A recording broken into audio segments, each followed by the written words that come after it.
ગઈ તારીખ 22/5/2025ના રોજ સરદાર ગામના કોટડા સાંગાણી તરફ સીમ તરફ જતા હરેશભાઈ સાવલિયાનું પોતાનું ખેતર આવેલું છે, જામફળની વાડી છે અને એ પોતાના વાડીમાં સૂતા હતા રાત્રિ દરમિયાન. એ દરમિયાન એમનો એક સરદાર છે, મજૂર છે મનોજભાઈ, તો એ મનોજ એના છાતીમાં કુવાડી મારીને મૃત્યુ નિપજાયેલ છે. એ બાબતની એમના પુત્ર છે હરેશભાઈના નિકુંજભાઈ સાવલિયા, એમને ફરિયાદ આપેલી અને એમાં શંકા બતાવેલી કે મજૂર હાજર નથી અને ભાગી ગયેલ છે.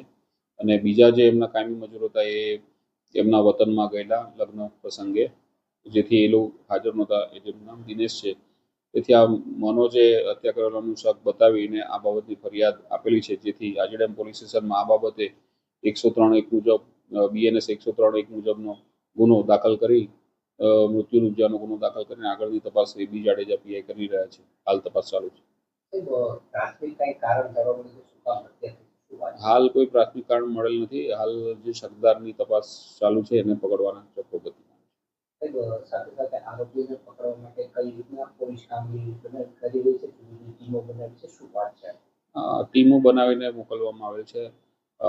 બીજા રાજ્યનો આરોપી હોય તેને ટીમ બનાવીને સ્થાનિક તેમજ ક્રાઇમ બ્રાન્ચની ટીમ પણ બનાવવામાં આવે છે.